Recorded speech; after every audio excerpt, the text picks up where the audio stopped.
Hello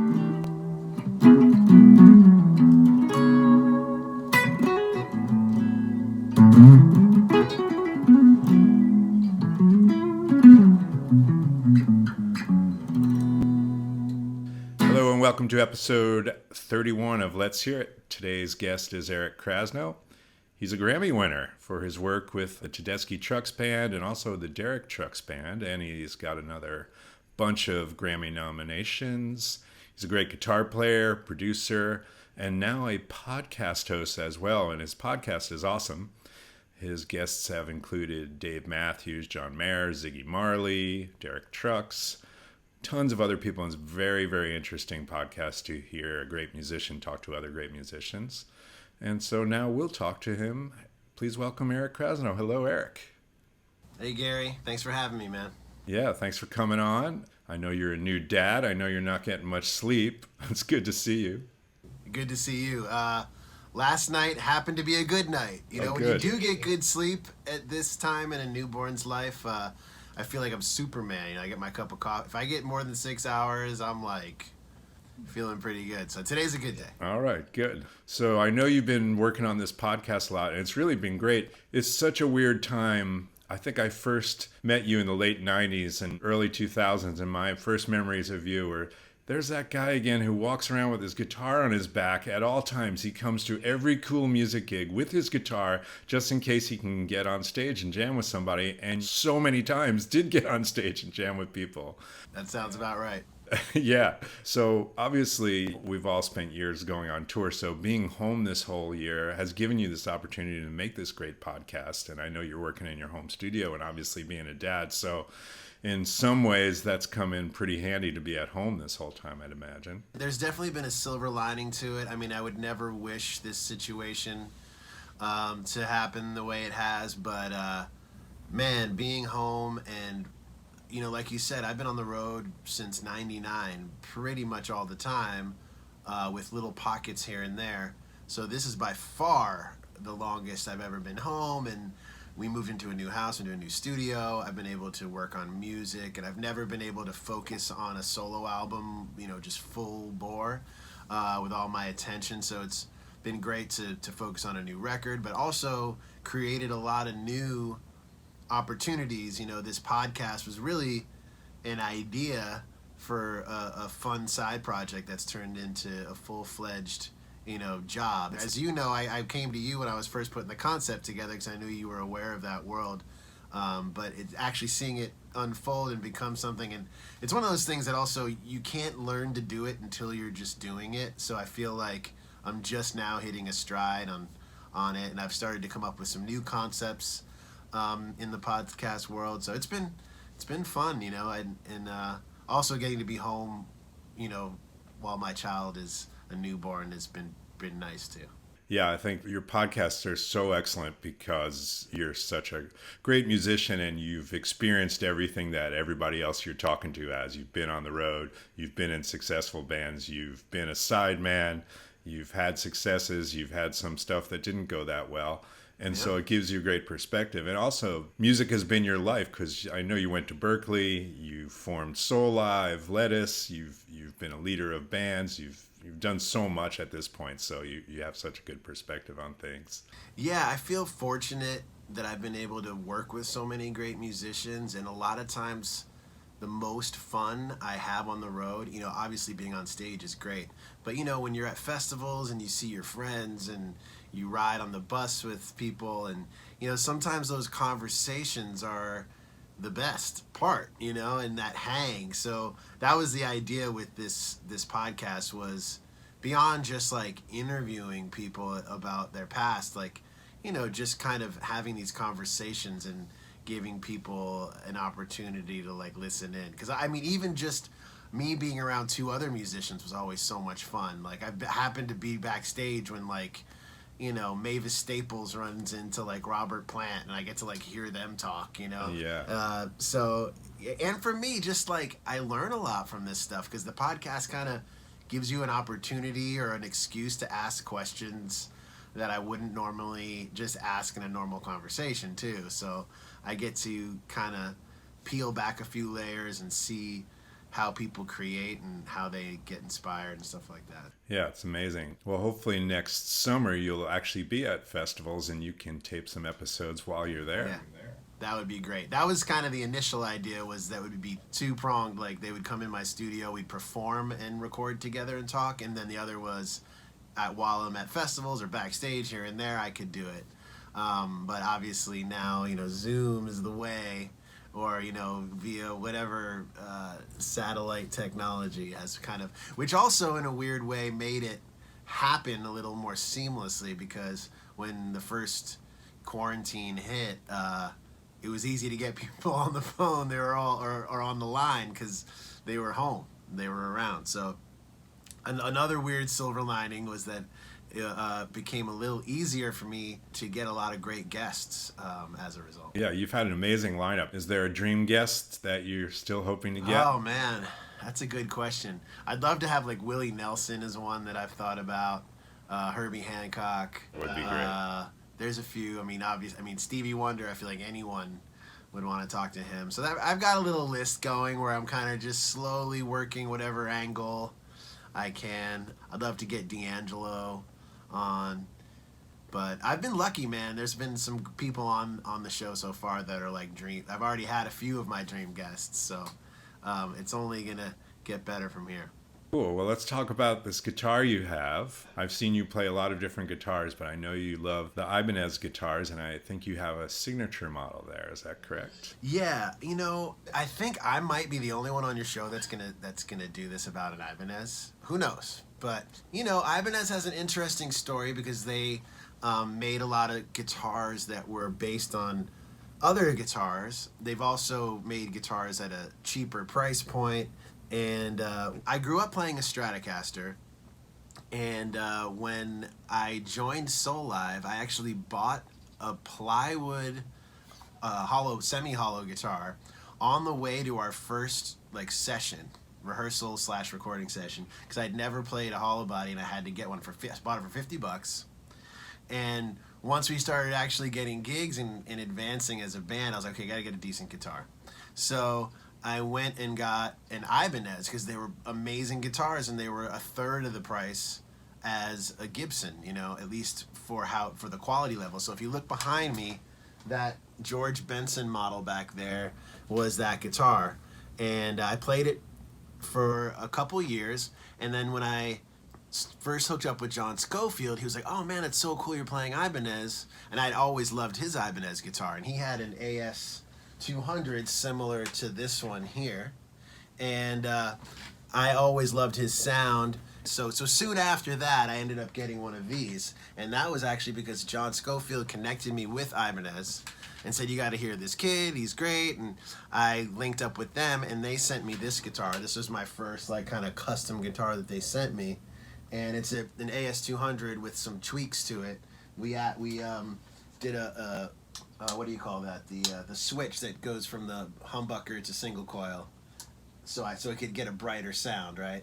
Because what I liked about the Ibanez is it kind of gave it was a little more rock and roll than some of the Gibsons that I'd played. There was an edgier, brighter sound that was a little more towards a Strat, and I wasn't exactly sure why it was getting me that sound, but I started working with them, and over the years we started conceptualizing a signature guitar, which took a long time to make. And actually it took me getting this guitar right here, which is 335 Dot. It's a 59 reissue VOS custom shop Gibson 335 that was given to me by Derek Trucks. Actually, I was down at his place doing a recording session in Florida, and I played that guitar on the session. For some reason, I didn't have a guitar. I don't remember why. I think I flew in, and he was like, I got plenty of guitars, which is definitely true.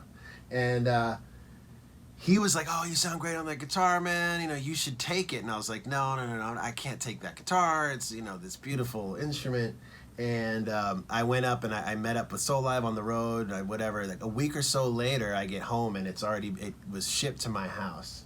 And he shipped it to my house. And I became really attached to it. But what I really loved about it was the neck. It has this big, fat neck. And this guitar having a much skinnier neck, I really wanted the vibes and the rock and rollness I was getting out of this guitar, but with that neck on it. And then, so initially we tried a few prototypes, but what ended up happening is I sent that guitar to their shop in Los Angeles. I was living in New York at the time, and they put it through a laser machine that got the exact dimensions of that guitar. And I may get in trouble for this actually, but whatever. So and they matched it to my signature guitar, and that signature guitar then took shape. I ended up changing the pickups to some of these DiMarzio Super 59s. Although this one, which is the one I play all the time, I've been tweaking over the years. So I added this gold Bigsby tremolo, which I use all the time. I love that. And you can see this like kind of ghetto plate that went over where the old saddle was.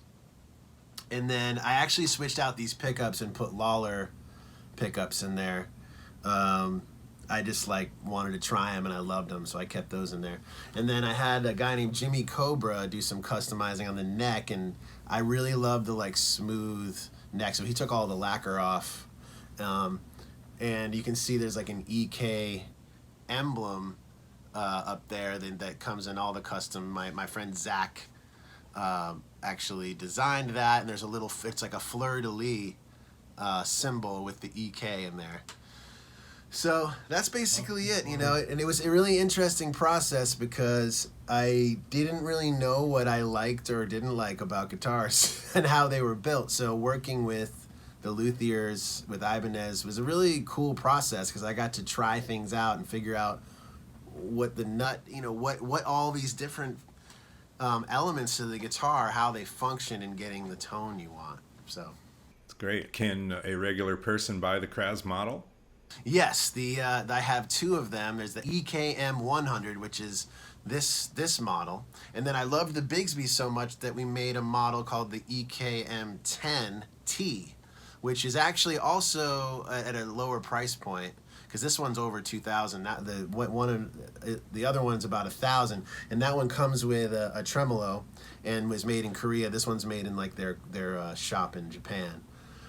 So you know I also kind of wanted to have something that was, that a normal person could buy, I guess. Because when mine came out with all the bells and whistles, it was expensive. So, another piece to the puzzle of like figuring out how to make a guitar and sell, and for them to actually sell. Interesting. All right. Well, run us through the sounds that you can get out of that. Yeah. So, definitely has like the warm jazz box sound, you know.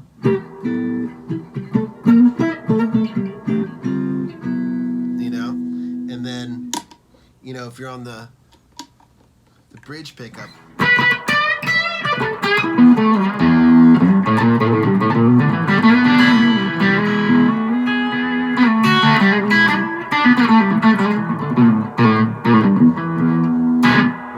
And then I always was like a fan of the meters and Leo Nocentelli, and a lot of those early days, he would go in the middle position, and be like.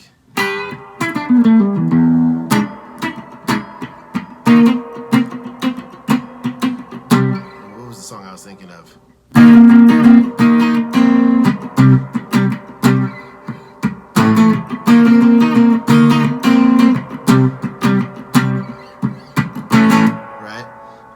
Although minus all that reverb, but I loved how you could get that really, because with Soul Live, I really would go between those two. Those are like kind of my two sounds. Like when I'd play the melody and play rhythm along with Neil, like.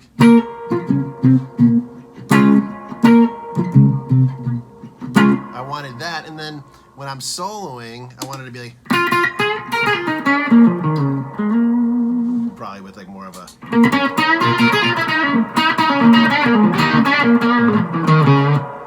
So I thought that without getting too technical and too many switches, those are like kind of the three tones that I mess with, and there's kind of neutral ground between those, and then having the Bigsby for the.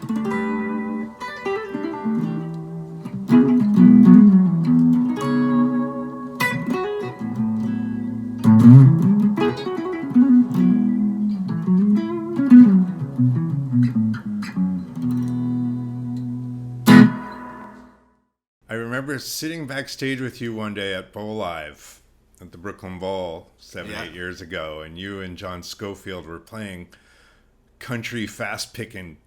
Oh, the Bluegrass. Yeah. Yeah, that blew my mind. Yeah, well, I started out, my brother is a banjo player. He doesn't play as much, but he mostly plays piano now. And you know my brother from back in the day. So I don't know if you ever heard him play banjo, but he could really play. And he used to have these jam sessions, and I kind of picked it up. My dad plays mandolin, and one of the ones we used to play was Salt Creek. So I used to sit there doing the...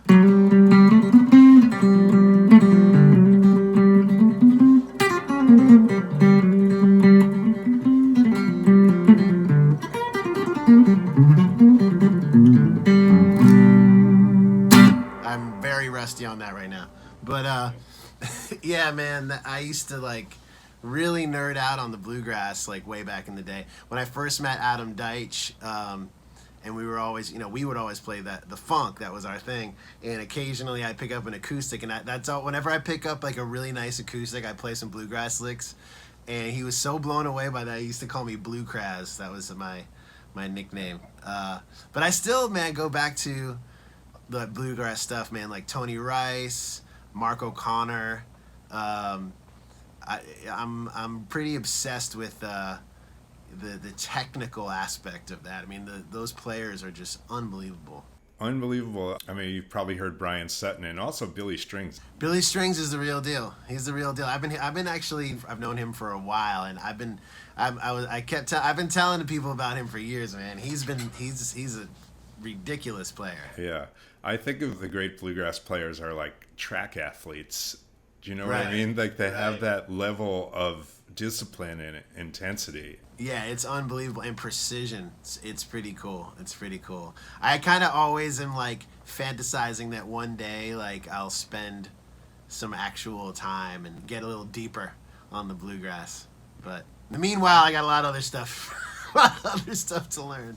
Yeah, your right hand has to be incredible. Yeah, the right hand is like the hi-hat, because there's no drummers. So a lot of those guys, it's like the mandolin and that guitar, it really holds down the rhythm. And also, when you're playing, there's no, real sustain. Because a lot of what I rely on is, that B.B. King,